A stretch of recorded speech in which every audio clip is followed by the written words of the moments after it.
So my name at the moment is Ranger Ron. And what you're going to see for however long this takes, next 40 minutes or so, is one of the old, original, traditional ways of entertaining people. You're going to hear me telling stories. And you're going to hear me telling stories by a gentleman that called himself the greatest liar in Arizona. This was a man who people came to see because one of the things that I find fascinating is that throughout most of history, the early history at least of this country, the Grand Canyon was thought of as a place that was horrible and terrible and awful and a place to be avoided. People didn't want to come here. But Captain Hance, the man himself, put in the first stagecoach. He built the first cabin, and other than the native people who had always lived here, Captain Hance claimed to have been the first white settler that spent the winter here at the Grand Canyon. So some of his stories in his cabin, you'll actually see some real pictures of his cabin. And in fact, what you're going to see going on behind me tonight is pretty much literally every picture of Captain Hance I've ever seen, adding in a few other pictures that just fit the stories the way I tell them. Captain Hance was a person who was usually rather impeccably dressed, although there is one picture of him dressed right after a hunting trip. He loved to tell his stories, but he would have never done what you're going to see tonight. Captain Hance would have never told you all of his stories all at once. He liked to string you along a little bit, because you wouldn't have come here to spend an afternoon. You would have come here to spend a week or longer than that with him. He would have been riding you down into the canyon, and he would have been telling stories as he went, making them up as he went along, and also telling them a little bit different every time just to see how they worked. When I began studying this man and realizing that I wanted to sell some of his stories, I found out that Captain Hance apparently never told his stories the same way twice. That means I can tell them however I please. So I could find a description of his stories or an explanation of his stories, but I have never really seen one of his stories written down as he told it, and there are no recordings of him. So I get up here and I kind of do this. Now, for those of you who know what living history is, and those of you who have been to Colonial Williamsburg or a reenactment or something like that, you know perfectly well that what you are seeing tonight ain't it. Living history is a very intense art form that requires an incredible amount of study, an incredible amount of accuracy. You have to use the right language for the period. You have to use the right context. You wouldn't display any current knowledge whatsoever, and you would be dressed. In fact, when I was trained how to do living history, I was taught that you have to dress as your character right down to your underwear, because apparently you move different in old hand-woven wool underwear than you do in the modern stuff. So what you're seeing tonight is interpretive theater or costumed interpretation, depending on what you want to call it. And I will tell you that when I started learning to do this, I realized that you could dress perfectly as your character, and that this was put together for me, and this is pretty period accurate. But one of the neatest things I ever saw was a lady who did basically costumed interpretation, and all she ever did was change hats. So she played 3 different characters, each of them male, and all she did was switch from a baseball cap to a businessman's hat to a hard hat each time she changed her voices. It was fascinating to me. So I realized that the use of a prop can give you a clue that now we're not talking to Ranger Ron anymore. We are now in the presence of Captain Hance. So in my case, when you see me pick up the cane or put on the hat, you will know that you are no longer in the presence of Ranger Ron. You are in the presence of Captain Hance. Because in the purest form of living history, what I'm doing right now would be unheard of. You would literally never break character. And so if you were to ask me a question about the buses or something like that, I would certainly not be able to answer if I was in character of Captain Hance, because none of that stuff existed while he was here. This man brought you here, whether you know it or not. People love to come and spend a day with him. And they loved to go down into the canyon with him and listen to him telling those stories. And he got a kick out of that kind of stuff. In fact, one of the stories about why he called himself the greatest liar in Arizona is because one day he was sitting there on his porch and he was talking a little bit about how good the hunting was around here. And he said, "Yep, I shot 3 deer right off of this porch just this morning." And the guy he was talking to says, "Do you know who I am?" And Captain Hance says, "Well, no, sir, I don't." He says, "I'm the game warden." And Captain Hance says, "Pleased to meet you. I'm the greatest liar in Arizona." So telling lies, telling stories, start with something a little bit plausible, weave it off into something maybe not quite too likely, and then end up with something totally outrageous. That is a storytelling technique that fits my personality. And so I have started to kind of play this role of Captain Hance. You're going to see something a little experimental tonight because I used to do a lot of dancing around up there as I did that, but some of the pictures I have of him are of him sitting in a rocking chair. So I'm going to try to figure out how to do that as we go today. This guy fascinates me because you could tell he loved people. You could tell he loved telling stories. I have the same opinion of that kind of thing. But as I say, what you are going to see would not at all be what Captain Hance would have done. He would have certainly never stood up here on stage and told you all of his stories at once. He would have obviously never had a PowerPoint running in the background when he was talking to you. But his stories are alive. They live. And stories have power. I would submit to you that it is quite likely that the reason why you are at the Grand Canyon is because somebody either took a picture or told you a story of this amazing place. These stories are his stories. I do not tell them exactly as he did, so they're also my stories, but I do hope you enjoy them. It was said about Captain Hance that if you have come to the Grand Canyon and you've only seen the scenery, but you have not yet met Captain Hance, you have missed half of the show.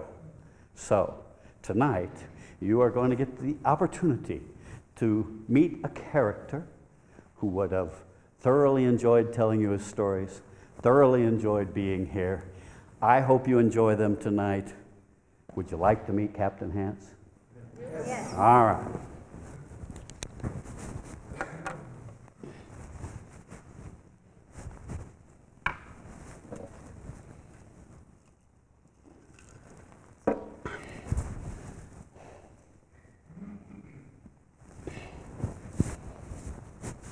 Wow. Well, good evening, ladies and gentlemen. Good evening. And welcome to Grand Canyon, my home. My name is Captain John Hance. And I was the first settler here in this neighborhood. I built the first cabin. I put in the first stagecoach. And I was the very first one to recognize that people like you might like to come to this place and kind of look around a little bit and see what this place was all about. So I started showing people around and introducing myself as Captain Hance.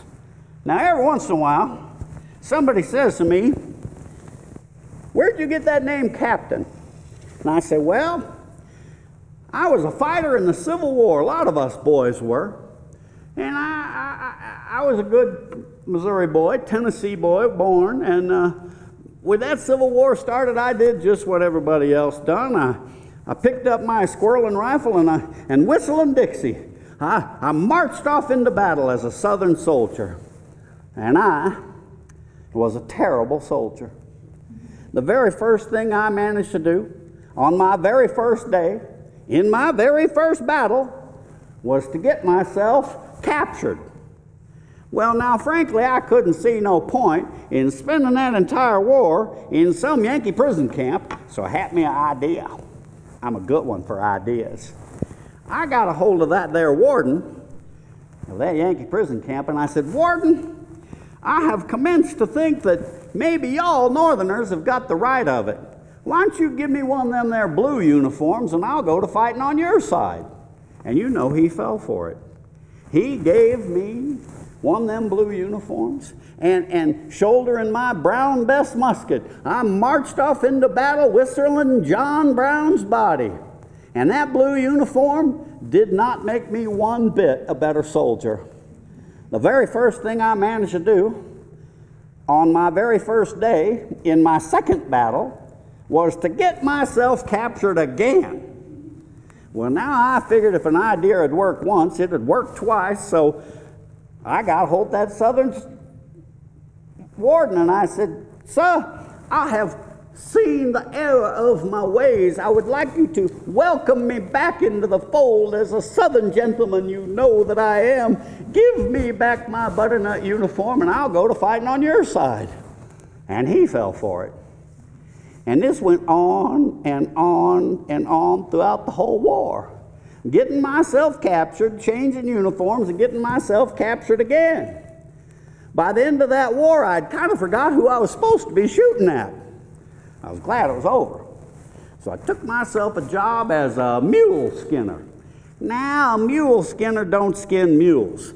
A mule skinner is a popular fella, especially with the ladies, because a mule skinner gets out there ahead of the roads, you know. He gets out there and get a good string of mules. Mules you can trust. And you get out there and load them up. Mules can carry a heavy weight, pack mules, you know. And you bring the bolts of cloth and the pots and pans and the necessities of life, the knives and things like that, and maybe a bolt of calico for the ladies just to make them happy. And get out there and do that kind of thing. And one day I was out there riding along on my mule, and well, I looked off in the distance, and I saw a cloud of dust. And I thought, what is that? And then I heard a rumbly kind of sound. And I thought, what is that? And I was riding along on my mule, nice as you go. And I realized that there, coming across that land at me, was a buffalo stampede. Hundreds, dozens, thousands of buffalo are running at me. And I want to tell you that the one place you do not want to be is in front of a buffalo stampede. So I rode fast as I could, and I realized them buffaloes running faster than my old mule. So I told Kitty, "Well, you're on your own, honey." I jumped off of Kitty, and I found me a little skinny tree. Wasn't a lot of trees out there, but I found a little skinny one, and I shinnied up that tree, and I held onto that tree tight as you please, and them buffalo come running. And there was slobber flying out their face, and there was a huffing that breath, and dust was flying everywhere, and one of them buffalo was coming on, and danged if they couldn't see where they was going. One of them bumped into my tree, and that little skinny tree commenced to lean. And then another buffalo bumped into my tree, and my tree commenced to lean even more. And I realized that the only place worse than in front of a buffalo stampede is under a buffalo stampede. So I had me a bright idea. I waited, I watched, and pretty soon I saw the biggest, meanest, scariest buffalo of them all. The biggest, nastiest fellow with the sharpest, curviest horns. And he was coming at me, and I knowed he was going to hit my tree and knock it all to flinders. So I jumped out my tree, and I landed right in the middle of his back, I did. And I sunk my fingers into that old woolly hair, and I rode him, I did. He run, and he run, and he run, and I rode him. And he galloped, and I held on. And that buffalo run me all the way here. Took 2 weeks. Now, every once in a while, somebody says to me, "Captain Hance, 2 weeks on the back of a buffalo? What did you eat?" And I tell them, well, everybody knows that the hump of the buffalo is the tastiest part. So I just pulled out my trusty sheath knife and carved me off a sliver of buffalo hump every while, held it out in that Arizona wind, and I had buffalo jerky for 2 weeks. He didn't like it much. Collapsed in a heap right here. And I looked around at this place and I said, wow, this place is beautiful. I think I'll keep it. So I built the first cabin. I started bringing people up a little bit, trying to make a living here, you know, and it wasn't easy to make a living here because it's the middle of nowhere. Hard to find water, hard to find food, and a hard job to live out here. The Indian people, the Havasupais and the Navajos, why, they lived nearby, and I got along with them pretty good. I think they only killed me 2 or 3 times. But it was all right. I was living here pretty good, and then, you know, I started bringing people up. But not too many people came that first year, even though I put an ad in the newspaper. So I was mostly living off of squirrels. I'm going to tell you something. These western squirrels is tough. If you're going to eat these squirrels, you see them little things with them little curvy tails? They're pretty, pointy ears, oh boy. But eat them things, heavens to Betsy. You got to cook them 3 times. And what you do is, you catch them, and you skin them out like you do with a squirrel, and you boil them. Boil them for a long time, and that makes them tender. And after you boil them, you take them out to boiling water, and you chop them up into little pieces, and dredge them in some flour, and fry them in a little bacon grease, because that makes them a little crispy. And after you boil them, and then you fry them, you put them in a big pot with some egg noodles, and flour and a bird egg, and you cook them up with the noodles, and then when it's all done and thick and gooey, you throw out the squirrel and eat the noodles. That's how she works. Well, I learned those tricks, I did. It was not bad living out here like this, and then one day, the funniest thing happened. I was out there walking around, just minding my own business, the way that you do, and a tiny little flake of snow come out in the sky, and it landed right on the tip of my nose.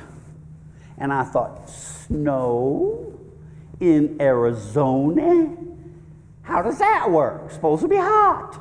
And then pretty soon another flake of snow come out of the sky and landed on my nose again. And I thought, uh-oh, maybe winter's coming. So I hustled myself down the river, and I twisted me some willow twigs up together, and I made me some snowshoes. And I come up, and I strapped on my willow snowshoes, and I took off, headed for Flagstaff to spend the winter. I knowed where Flagstaff was because the buffalo had run right past it on the way here. I was going to Flagstaff, and the wind started blowing, and the snow started coming in, and cold, and I'm trudging, and the snow kept getting deeper and deeper, and I realized I weren't going to make it too far. So I figured I better get myself back to safety. And I turned around and I started heading back to my little cabin in the woods, trying to get to home. And I got to my little clearing in the woods, and I couldn't find my cabin.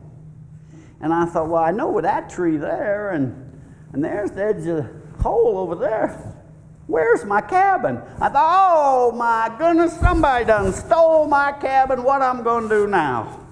And then, over there in the corner of the little clearing, I saw something amazing. I saw a little hole with smoke coming out. And frankly, I had never seen smoke in snow. So I went over and I dug around a little bit and tapped down there with my stick. And I realized that smoke was coming out of the chimney of my cabin. The whole thing was buried clean up over the roof. And the chimney was making the smoke, and I thought, good thing I left a little fire in the stove. So I dug down and I found a window, and I skinned it on down in, and I got down in there, and I shed off all them wet clothes, and sat there, put another log on the fire, and sat there and holding myself a little bit and trying to warm myself up a little bit, and all of a sudden I heard a sound. Oh, what's that? Oh, I thought, what is that? And then I realized that what was making that sound was my tummy, because I was hungry. So I got up and I commenced looking around a little bit. I looked over underneath my bedstead trying to find some food, and no food. And I looked on the kitchen cabinets, and no food. And looked over in the corner where the wood pile was, and no food over there. I mean, the squirrels don't last long. And I thought,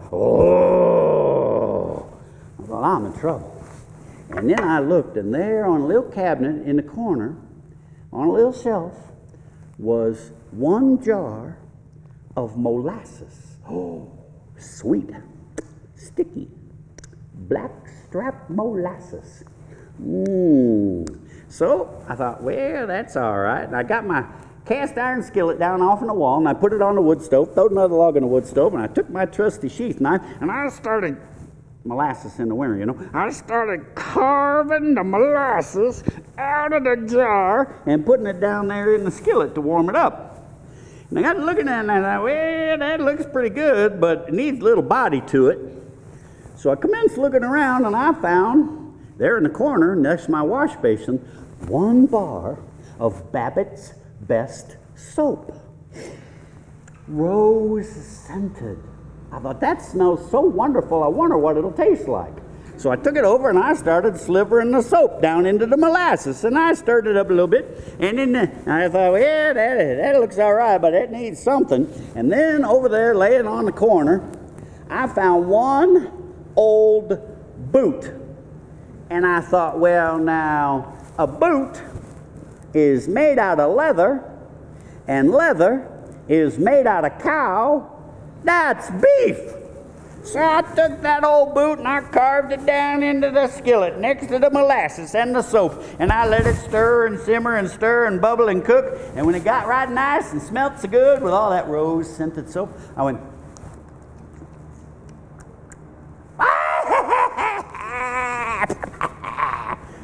that was horrible. But if you're hungry, you will eat. I ate it, I did. And the next day, I looked out, it was still snowing. So I put a little more molasses and a little more soap, and I had to carve the eyelet thingies out of the boot, and this time I let it stir a long time and help my nose. Oh, that's horrible. But if you're hungry, you will eat. The next day, I put the last of the molasses in the skillet and scraped off the paper of the last of the soap, rose scented. And I carved the sole of that old nasty boot. Do you have any idea where a mule skinner's boot has been? And I ate it, I did. The next day, the sun was out, and it cooked a little crust of ice on the snow, and the breeze was beautiful, and I strapped on my willow snowshoes, and I made it to Flagstaff lickety-split. But I'm here to tell you, and I expect you'll believe it's true, that eating like that for them 3 days has plumb ruined the taste of soap for me ever since. I ain't eating it ever again. I decided I was going to have to plant sweet corn. Planted a little sweet corn garden for the next summer, you know, and I was thinking, oh, sweet corn for Christmas. And I was planting my sweet corn. People said, Captain, you cannot grow sweet corn in the desert. I said, well, the Indians grow sweet corn. Look at them Hopis. They grow sweet corn. They said, no, it ain't sweet corn. It's a special kind of corn. And they know what they're doing, and you don't. Sweet corn needs water. I said, oh, water will not be a problem. They said, what you talking about? I said, well, I told you I was in the Civil War. When I was in the Civil War, I found the most amazingest, powerfulest pair of binoculars in the whole wide world. And you could look through them binoculars, and the river looked like it's only about 6 feet away. So once I planted all my corn, I strapped a dipper onto the end of my cane, looked through the binoculars till the river was only 6 feet away, scooped a little water out the river, and I watered my sweet corn. And it commenced to grow and look beautiful, and I was thinking, oh, sweet corn for Christmas. And then one day I looked out there, and out there in my garden was a bear. A bear now. Now, there never was too many bears around here, but the bear was out there eating my sweet corn. And you know, you got to be careful around bears. Y'all know the 3 things you got to do if you're going to go in bear territory. If you're going to go where bears go, there's 3 things you got to remember. First, sew some little bells in your clothing. That way when you walk, they'll tinkle and jingle and the bear can hear you coming, and you don't surprise him that way because you don't want to surprise the bear. Secondly, when you're going where the bears go, you just have a big old bag of cayenne red pepper, hot red pepper like the Mexicans use, grind it up fine, and if the old bear should try to come at you, you fling it right in his face, and it gets all in his nose and his eyes and his mouth, and you don't like that much. But most importantly, remember this now, if you know bears is in the neighborhood, you got to keep your eye out for fresh bear poop.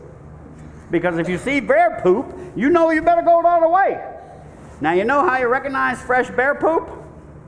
It's full of little bells and it smells like pepper. I saw that old bear out there and I thought, I'm going to shoot that bear. And then I thought, that is one skinny bear. And bear is better than boot for Christmas. So I'm going to let him fatten up. And I sat myself down and I watched him. And every day that ding-busted bear come in and he stole another ear of my corn. And he'd eat it up. And every day and I hated to see my sweet corn go. But I sure did like to see that old bear grow. He was getting fat and sleek. And I thought, oh, bear meat for Christmas. And then one day, the funniest thing happened. A tiny little flake of snow come out of the sky and it landed on the old bear's nose. And that old bear knew all about winter because he'd lived here longer than me. And that old bear scooped up all my sweet corn, he did, and he took off for Flagstaff. And I thought, oh my goodness, I ain't gonna have no sweet corn, I ain't gonna have no bear neither. So I grabbed my rifle and I took off after that fella and I went to running, lickety-split, as fast as I could. And he was running as fast as he could. He couldn't run too fast because he was carrying the corn, you know. And he's a-running and I'm a-running and I saw him up there and I thought, I only got one chance. And I took my rifle and I drawed a carefulest bead and pow! I shot him, I did, and I went to dancing a little jig. Bear meat for Christmas, bear meat for Christmas. That weren't the smartest thing I ever done, because the old bear weren't dead. I had just winged him in his corn-carrying arm. And that old bear got up and he looked at me, and I realized that when I do it to dance my little dance, I danced away from my gun. And he was closer to my gun than me. And that old bear got up, mad now, and he walked over and he looked at my gun, and then he looked at me. And then he took them big old black claws and he reached down and he picked up my gun. And he looked at me some more. And I want to tell you, there ain't nothing more frightening in the whole wide world than a wounded bear with a gun and he's smiling. He stuck his finger into that trigger and he put that gun against his shoulder. I climbed a tree, lickety-split. What else would I do, right? That old bear, he saw me up in that tree. He took careful aim and used that claw. Pow! Now, bears ain't as smart as they think they is. Because when he put the gun against his shoulder, he put the other end against his shoulder instead of the other end, and he shot himself, he did, clean spunk dead. Had bear meat for Christmas after all. I decided I better do better than that. So I decided I need to learn how to go fishing. And that's what I've done, you know. Now, did you know there's fish in the Colorado River? There is. But it don't do no good. You can't get a worm and a hook and a bait and sit on the edge of the Colorado River and catch fish. That ain't going to work because this river's muddy. They call it too thick to drink and only a little bit too thin to plow. Fish can't see the bait. But there's a way to catch them. What you do is you get yourself a big old plug of chawing tobacco. Put it in your mouth and chew it up. Get it all sloppy and gooey. And when it gets all nice and wet, you take it out and you fling it down there into that river. And it'll sink on the bottom. And these is western fish. They can smell it. They'll come a-sniffing and a-snuffing, and they find that chewing tobacco. They'll commence to chewing it theirself. And that's how you catch them. When the old fish comes up for a spit, you whack him with a stick. That's how you catch him. Got to know the tricks. See, I learned everything.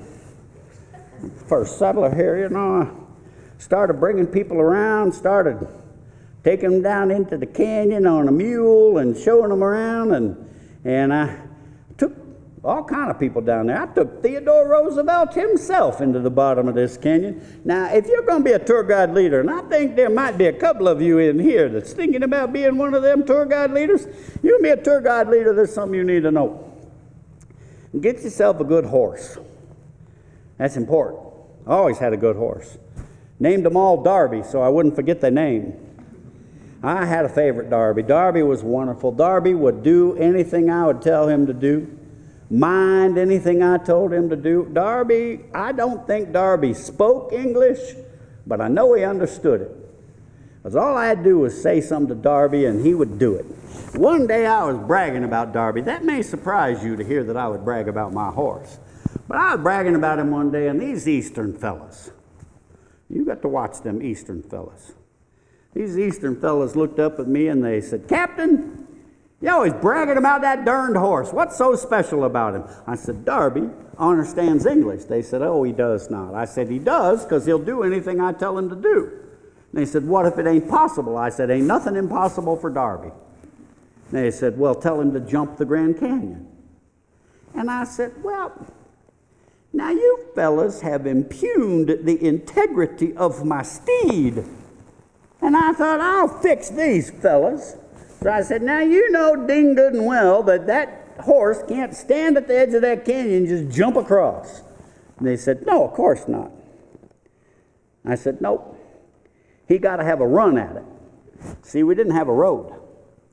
And I told them Eastern fellas, you got to clear some trees here all the way down to Williams, and you got to pack it in nice and tight and bust up some rocks a little bit and make some gravel. I'm going to get them to build me a road, right? And dinged if they didn't do it. They built the road. I said, "All right, I'll fix you." So I got old Darby out the barn, and I said, "Come on, Darby." Darby stuck his nose in my pocket, seeing if I had a little sugar or carrot in there like I did. And I patted him on the neck a little bit, and I said, "Okay, Darby, today we're going to jump the canyon." And he kind of looked at me a little bit, but Darby was a good horse. He'd mind anything I told him to do.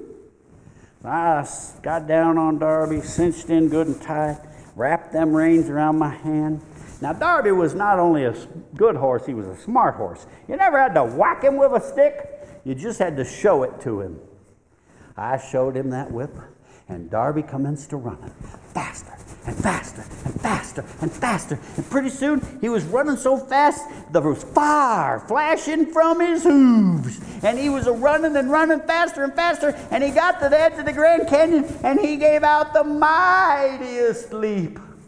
And I was the first person to see the Grand Canyon from the air. And I'm flying over. I saw the river go by underneath. And I'm thinking, this is beautiful. And pretty soon I saw Bright Angel Point go past. Bright Angel Point? Oh my goodness. You see, I was aiming for Bright Angel Point. But them fellas, when they built that road, they didn't build it right. They didn't aim it at Bright Angel Point. They aimed it at Bright Angel Creek. The canyon is 18 miles wide at Bright Angel Creek. There ain't a horse on the planet can jump 18 miles. Next thing you know, we was falling, and we was coming down faster and faster, and my beard was blowed back in the wind, and his tail was straight out, and we was coming down like a bolt out of the blue, and the walls of the canyon was whipping by me, and the creek was getting closer, and I thought, this is the end of the Captain and Darby. And then I remembered that Darby was a good horse, and he'd do anything I told him to do. So I waited until we got about 3 feet off of the ground, and I went, "Whoa, Darby, whoa!" And he stopped right there in midair and turned around and came back. We never tried that trick again. You got to learn, you know. I found out there's an easy way to cross the canyon anyway. You just strap on your willow snowshoes and wait till the fog comes in and walk across on the fog. I used to try that stuff, walking across on the fog, and one day the fog kind of lightened up out there a little bit, and I got stuck out there, you know. And I was out there for, I don't know, 2-3 weeks. But pretty soon another fog came in, and it was a little lighter than the last one, but I was a little lighter than then too. So I came back, and I decided I was just going to stay on this side of the river. And I did. I commenced taking people down into the canyon. If you get a chance, you should go down in the Grand Canyon. I started taking people down there. And I'm here to tell you a little secret now. You're going to go down in that canyon, and you're going to be a tour guide leader, you're going to take people down there. First thing there's 2 things you got to watch out for. First thing you got to watch out for is women. Women is smart. They is inquisitive. They want to learn everything. Had a couple of them one time. We'd be riding along, nice as you please, doing fine, and I'd turn around looking, danged if they wasn't off of the mule, wandering around, looking at trees and stuff. And I said, come on, ladies, come on, we got to go, get back on the mule, let's go. And we'd ride a little bit farther, and pretty soon they'd be wandering off again, off of the mule, wandering off, looking at trees, looking at bushes, and wandering off. And finally I said, ladies, what's with the trees? And one of them, she called herself a botanist. I don't rightly know what a botanist is, but I guess it has something to do with trees, because that's what she was looking at. And she said, Captain, a tree is a marvelous organism. I said, a what? She said, it's a marvelous living creature. I said, a living creature. She said, yes, a tree drinks water just like you do. I said, it does. She said, yeah, through its roots. She said, a tree breathes air. I said, a tree can breathe? And she said, well, of course a tree can breathe. I said, well, that explains it. And she said, explains what? And I said, I sleep under that fella right over there. And at night there's a raspy kind of sound. I bet you that old boy is snoring. She didn't like it much. Got angry with me. And it didn't stop her from wandering off. Ride a little bit, look over wandering off again. So I spoke a little more firmly than I should have, and I said, ladies, you got to quit wandering off. It's dangerous here in the canyon. These trails ain't safe. Get on the mule. Let's behave yourselves. They didn't listen. Wandering off again. Finally, they wandered off so many times, I did a terrible thing. I admitted I did it. And you gentlemen here, I want to make sure you learn from my mistake. I did something you never want to do with a woman. I looked her square in the eye. And I pointed my finger right in her face. And I shook it at her. And I said, you have got to quit wandering off. She put her hand on her hip. And she looked at me with eyes flashing fire. And she said, Captain, I don't think you understand women much. Have you ever been married? And I said, yeah. Yeah, I have. And it's a sad story, and I don't want to tell it. And she said, well, Captain, it's okay. You can tell me the story. And I said, no, it's too sad. I don't want to tell it. And her friends started chiming in, saying, come on, Captain, tell the story. And I said, okay. I had me a fine wife. Prettiest ankles you ever did see. She could cook a boot better than anybody. She only had one problem. She liked to go wandering off. And one day she wandered off right down that trail right there. And she fell. And she broke her leg. And them ladies said, oh, Captain, that is a sad story. A broken leg at the Grand Canyon. What did you do? How did you save her? I said, what are you talking about? She had a broken leg. I had to shoot her. Them women never wandered off again the whole rest of that trip. They stuck to me like glue. But there is one thing that's worse than them women. I'm going to tell you, it's true. Men. The men is amazing. You see them out there, duded up in their finest accoutrement, and they look lovely. I took Theodore Roosevelt himself into the canyon, and the man wore a suit and tie. They dress up for each other, and they stroll along the edge of the canyon, looking lovely in their finest clothing. And you walk along with them, and they're showing off for each other, looking so beautiful in their finest new clothes and all the latest things. And I talked to this one fellow one time. Oh, you should have seen him. He was purty. He was all dressed up, looking nice. And he informed me that he had upon his very feet something I frankly had never heard of. The newest thing from out east. He told me that what was on his feet was India rubber soled hiking boots. Now, I had never heard of hiking boots. I said, what's a hiking boot? He said, they're meant for walking. I said, I walk in all my boots. And he said, no, these are for walking. And I said, well, that's interesting. And he said, yeah, and these got rubber soles. I said, rubber soles? Why would you put rubber on? That stuff tastes terrible. And he said, no. Rubber soles are light and airy and they're springy. And I can walk all day with no discomfort. And I said, I walk all day too. He goes, no. Rubber has superior grippiness. And I said, what's a grippiness? He said, my rubber soles grip the rocks. I said, they do? And he said, yeah. They mold and they grip the rocks. And I said, okay. And I guess he realized that I didn't believe him much. So he commenced to demonstrating. And he commenced just jumping from rock to rock, showing me how wonderful his soles could grip the rock. And the rubber boots. And he looked over his shoulder at me and he said, see? And he made one misstep. And he fell right down into the canyon. 7,000 feet straight down. You could hear him screaming.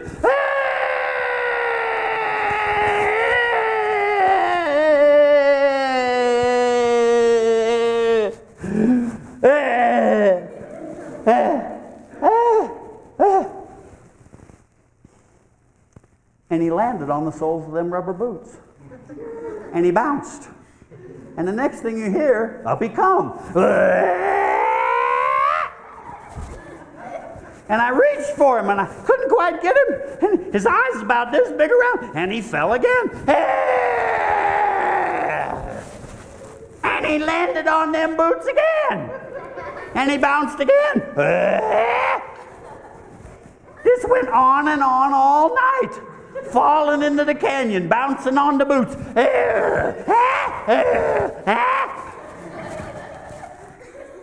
We got no sleep at all in the hotel room that night.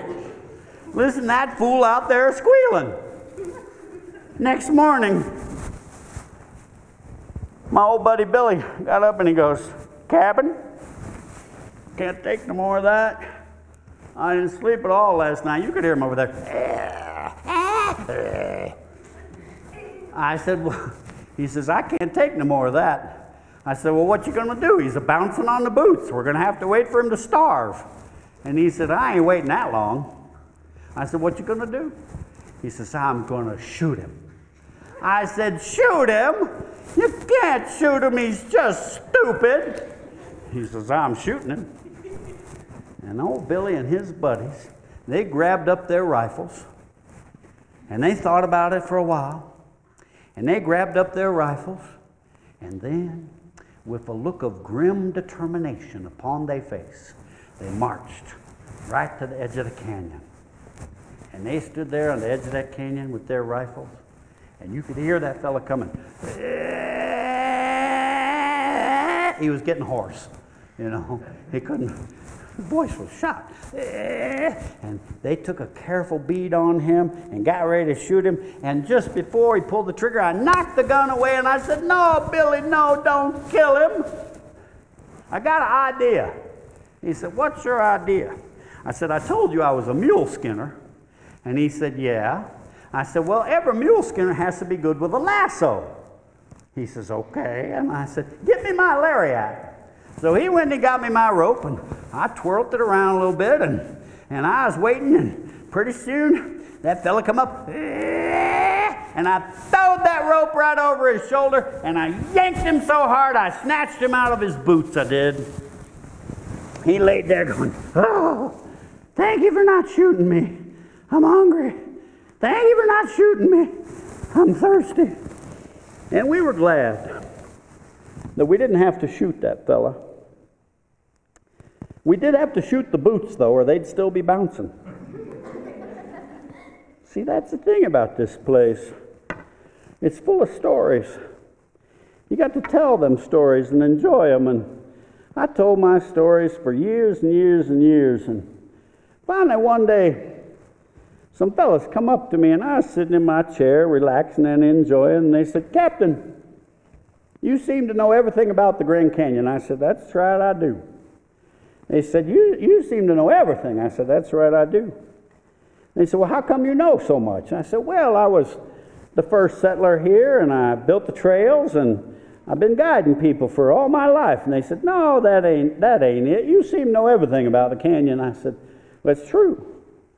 They said, "How come you know everything?" I said, "Well, truth is, I dug it." You see, the year after the incident with the bear, I planted my sweet corn again, watered them nice, and the sweet corn come growing up. And I looked out there and I saw one of them darn little rock squirrels. You seen them things? They will bite you. And them little rock squirrel come up and stole the ear of my corn. That will not do. I watched him, and next day he come back, and he stole another ear of my corn. I tried to get him with my rifle, you know, but he kept popping down a hole. You know how they do. And I, well, what I'm going to do about you? Next day he come back and stole more of my corn. Oh, I ain't going to eat that fella. I gotta stop that. So I watched him careful like, and I spied where his hole was. And next time he come up, and he stole the ear of my corn, he went down that hole, I went over and I grabbed my shovel off the shed. And I found his hole. And I looked down there, and he looked up at me. And I looked down there, he looked up at me just grinning, thinking he was safe. So I'll fix you. I took my shovel. I commenced digging. He saw me coming and went, "Whoa." He went to digging. So I went to digging. And he went to digging faster.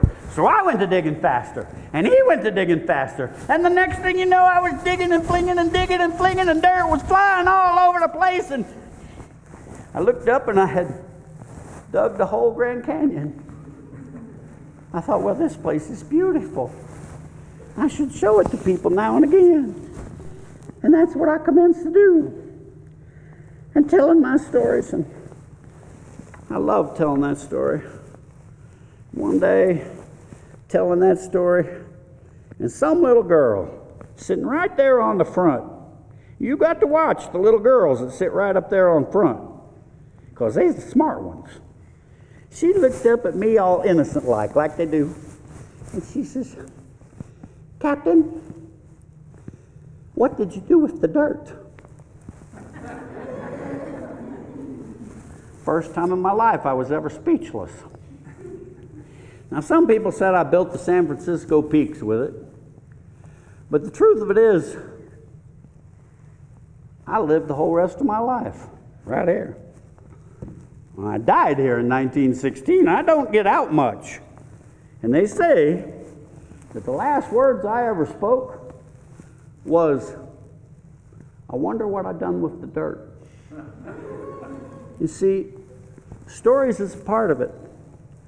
Stories is part of the history of the Grand Canyon. And telling stories, that lasts forever. Truth of it is, All of us have got our own story. You're living your own story right now.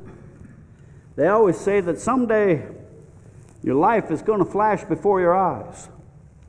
Try to make sure it's worth watching. And one of the ways it's worth watching is to tell them stories and tell your stories and make them good. Have some adventures in your life. Get out there and live. And you're part of that history now.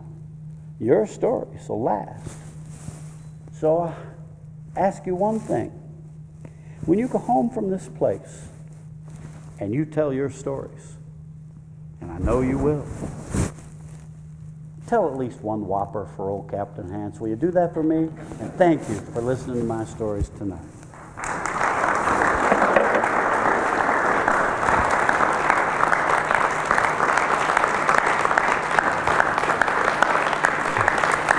Folks, Captain Hance really was a real guy. He really is buried right over here in the cemetery. And if you would like to visit him tomorrow, I encourage you to do so. He's straight in. When you do, I want you to notice something. You'll find the grave of Captain John Hance, the original greatest liar in Arizona.